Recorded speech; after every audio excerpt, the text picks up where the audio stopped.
Hello, my name is Dunne. I am a co-founder and teacher with Aumvedas.net. It's an online academy for all things spiritual. I'd like to talk to you today about dowsing with your pendulum and the chakras. I have had a previous video done, and we have evolved since then, and I would like to just update it. And I have been asked so many times, would you please do a video about this, an updated version? So I shall. First of all, we will quickly and very briefly discuss the chakras, which pendulums to use, how to use the pendulums, and how to do an assessment of a person. For more information really about the chakras, I would suggest to go to Aumvedas.net and look up some of the chakra courses that we have on offer there. As you are or may not be aware of, we have more than 7 chakras.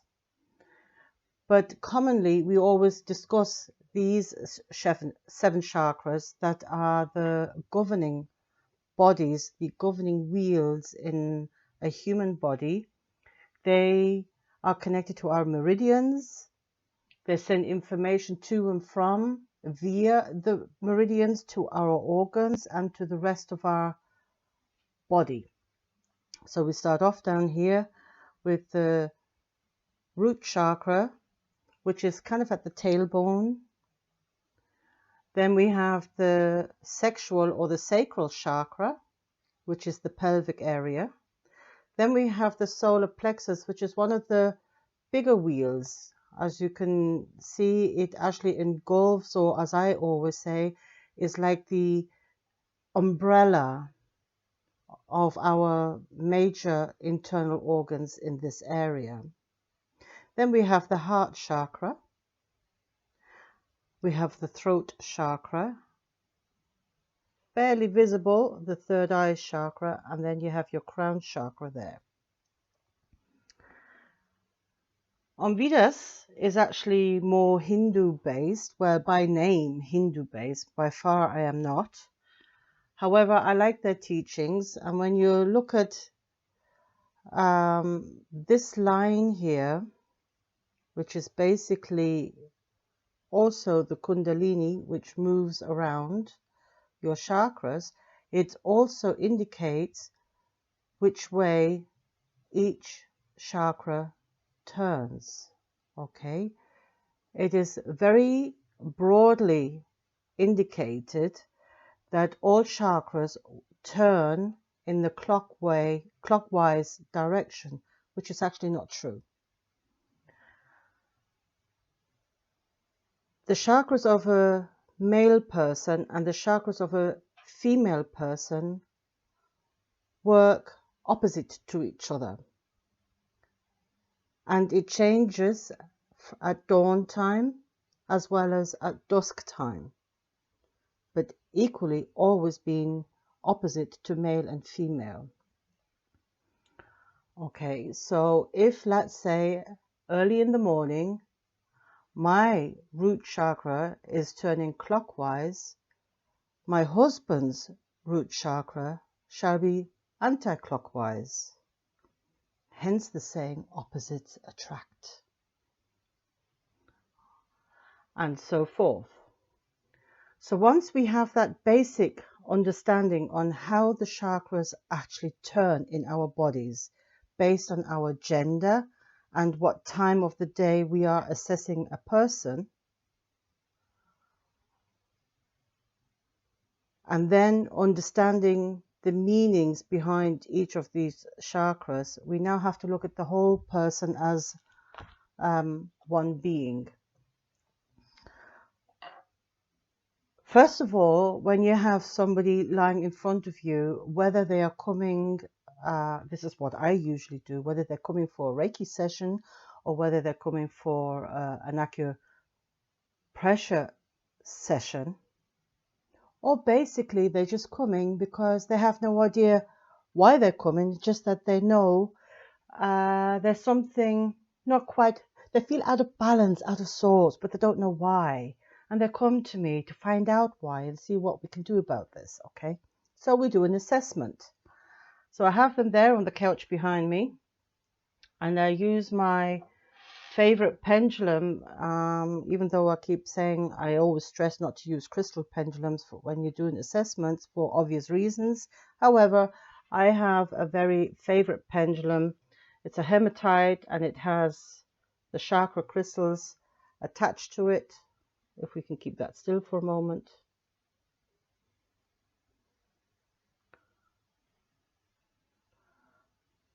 Okay, and it's a non-magnetic crystal, and I use this to do the initial assessment of any of my clients, no matter what they're here for.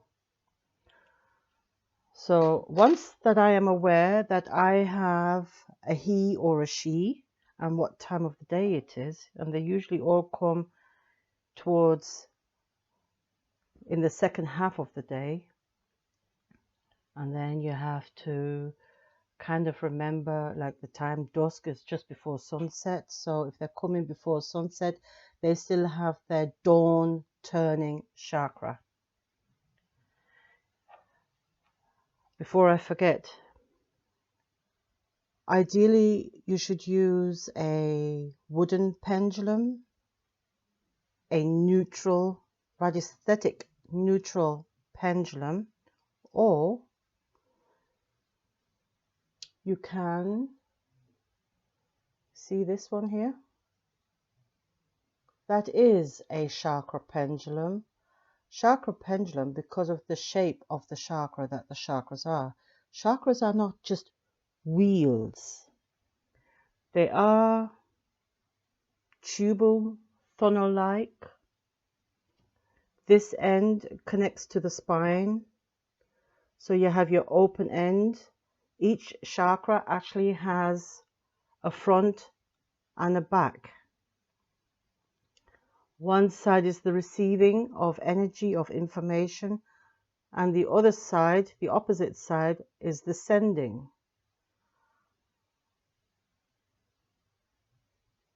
I have heard people claim that if this was your spine and this is your chakra, that it kind of rotates, that opening kind of rotates around. I don't think that that is the way the wheel in itself functions, because each chakra is like a vortex. So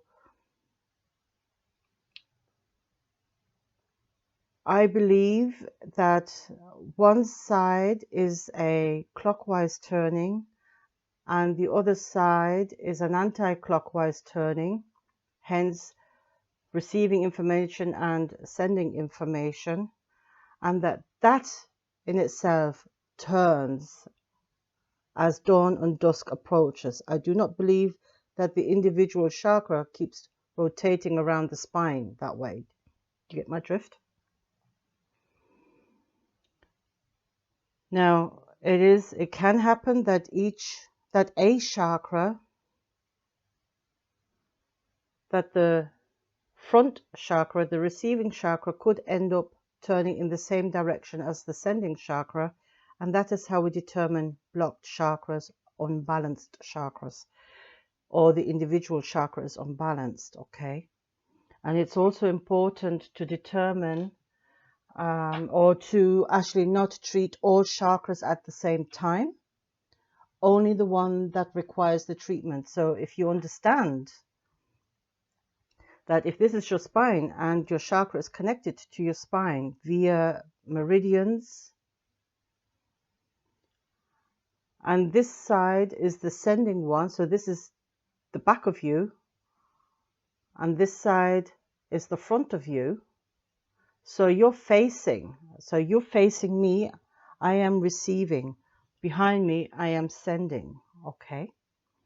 So if my receiving chakra happens to be turning the same direction as my sending chakra, why would I treat every single chakra inside my body? And this is why The assessment is the important part, and treating the chakra that is offline. Does that make sense? Good. So then it is also possible that we have several chakras that are, as a result of the one major chakra being offline, that the others kind of are a bit sluggish, that follow that offline chakra. And when you're looking at the traditional Chinese medicine in the meridian therapy for acupressure or acupuncture, we also know that we have a front line and a back line. And the spine just happens to be in the middle. Kundalini works its way up our spine, moving serpent around the turning wheels of our chakra. What goes up also travels back down, so it's an infinite loop. Hence the changing at the times of days, dawn and dusk time. Okay, so once we have the time of day in mind, the gender of your client in mind, we now need to determine if the individual chakra is turning in the right direction. And for that, I have little helpers. Okay, they're just glass crystal, they're not even crystal, just glass pendulums, colored glass pendulums. Okay, and they are in accordance to our chakra in color, and they do nothing else. They just have the chakra colors. Okay, there's no other meaning behind these. They're just colored glass. So what I do then, as I assess, I look at the individual chakra as the face of a clock. Okay, so this is your head, this is the foot end of your body, and so the head of your body is 12 o'clock, 6 o'clock, and the opposite side here is 3 o'clock, and that'll be 9 o'clock. If that individual chakra is turning in the right direction, has the correct vibrant color, and there's absolutely nothing wrong with it, completely balanced, I have this facing towards the head. Okay. If the chakra is perhaps dull and turning slower than its required speed, so it's sluggish in every aspect, but it's still turning in the right direction, I have it at the 3 o'clock position. If the chakra is not turning, it has stopped, or nearly has lost all of its natural coloring, I have it at the 6 o'clock setting. If the chakra has its full coloring, but is turning in the opposite direction, which will cause somewhat distress in the body, I have it at the 9 o'clock setting. So this works for me. These are individual settings. This is what I go by. You don't have to copy my way, but I found it very effective. So how do I tell when I have a chakra reacting, if it's turning clockwise or anti-clockwise? So I'll just use the chakra pendulum for an example. If I am assessing the chakra, and if I have a chakra that is supposed to be clockwise turning, for obvious reason, the pendulum shall spin in a clockwise fashion. If the clockwise turning chakra is turning anti-clockwise, it shall spin in the anti-clockwise fashion. So in that case, I would put a crystal or a stone, a colored stone, facing the pointed end, facing at 9 o'clock.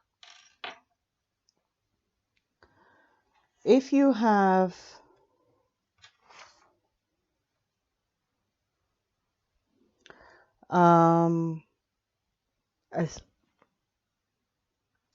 just an unbalanced chakra, so it could be it's turning in the right direction, but it's just unbalanced. So that's my 3 o'clock mark. Okay, you might just have the pendulum going from side to side, or it might want to go, I can't really show it to you. It might want to swing left and then it comes right, and then, do you know what I mean? But usually you will find it going from side to side. If you have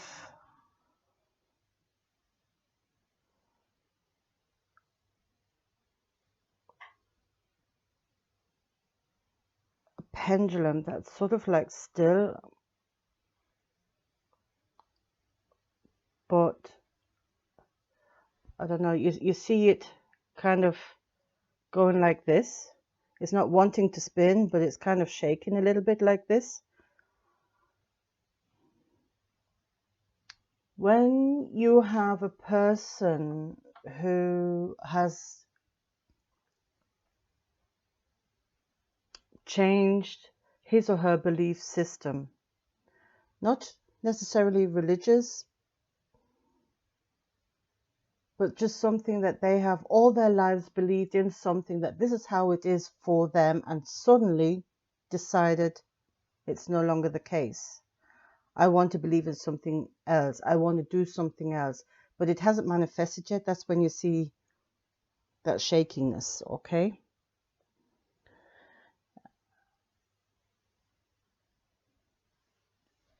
If you have what I call a flatline pendulum, that is the 6 o'clock mark, okay? If you have a pendulum that is just completely still, you have a chakra that is completely blocked, shut down. You need to restart this chakra. Okay, and the best way to actually do that is with Reiki, to restart a totally stationary chakra. So when you have something like that in front of you, there is no point in addressing any other chakra. You just focus on this one chakra.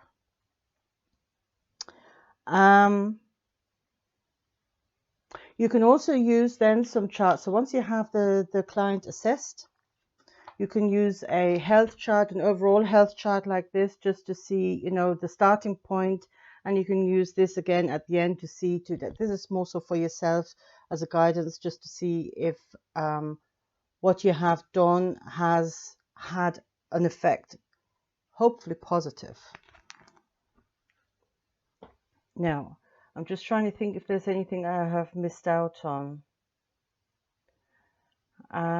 Ideally, for a beginner, I would always suggest that you use a wooden pendulum, because it's the most neutral, especially beechwood.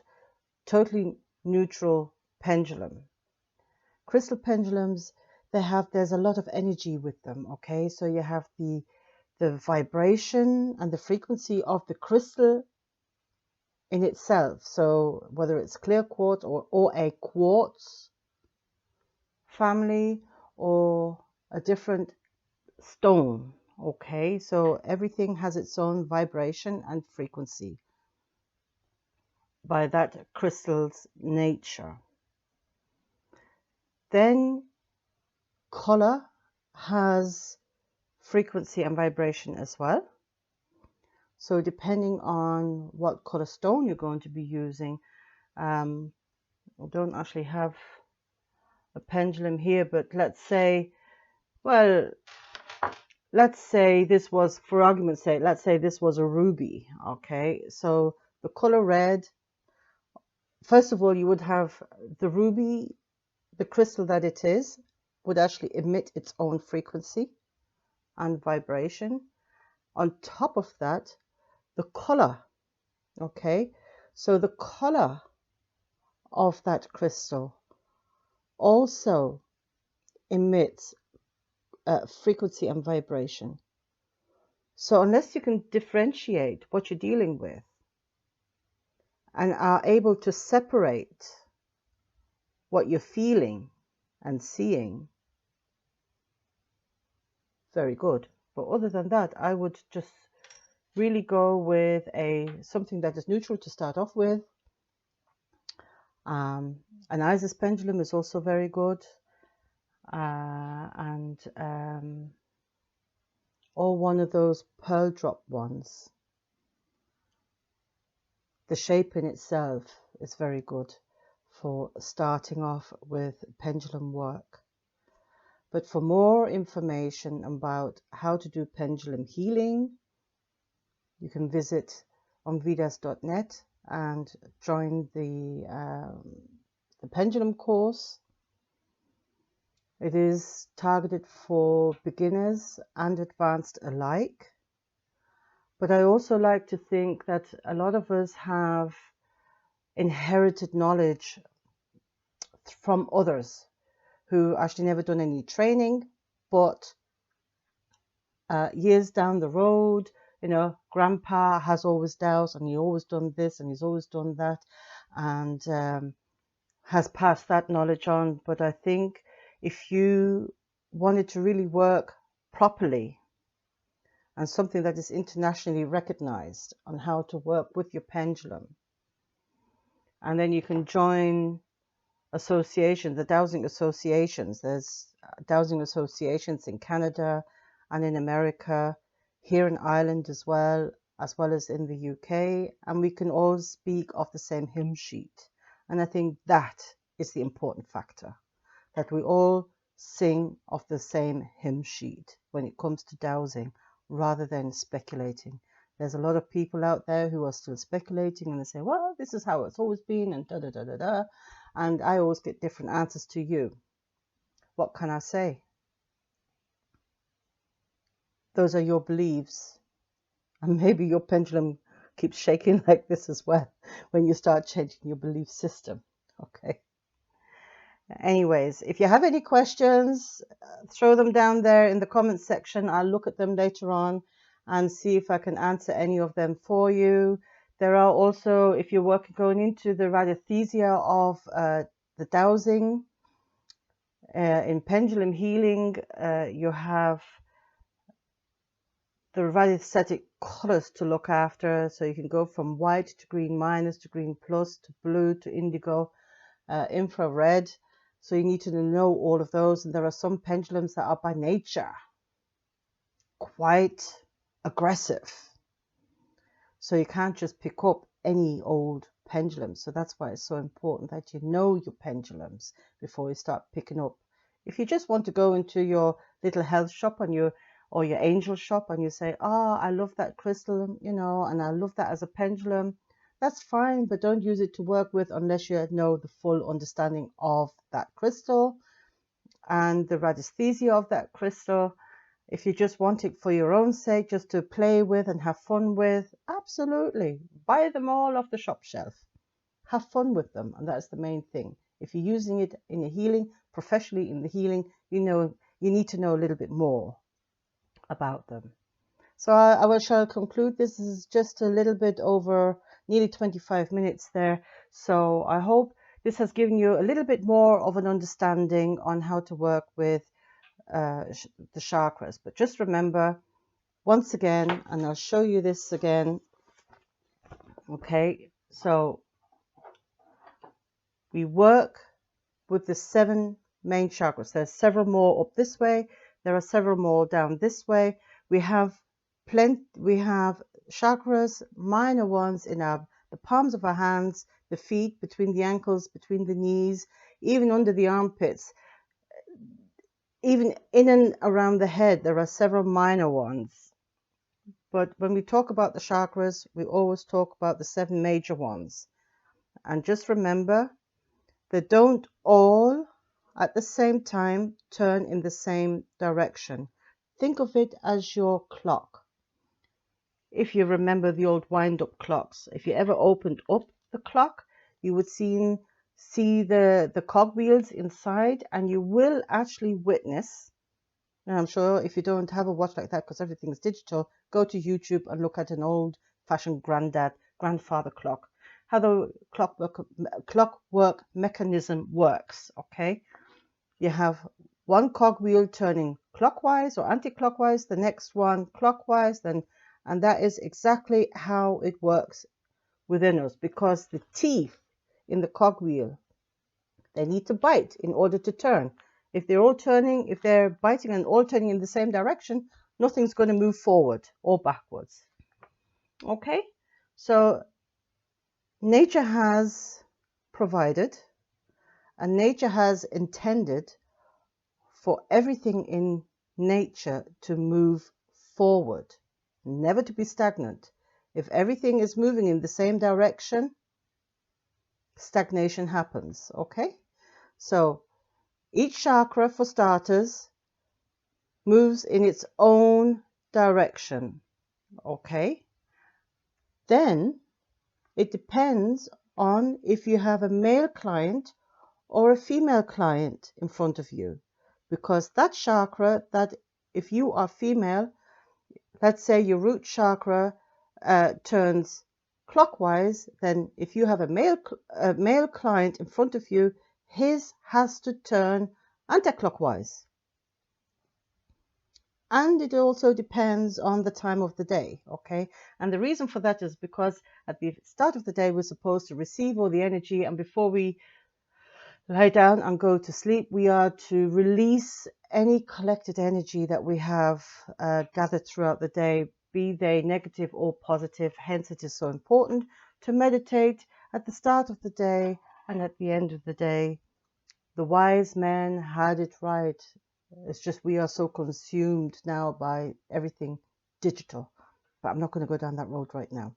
So I'm going to bring this to an end now. And thank you for watching. And for more information, please visit Aumvedas.net. You can always find us on Facebook as well. And on Facebook, it'll be Aumvedas Academy. There's Michelle.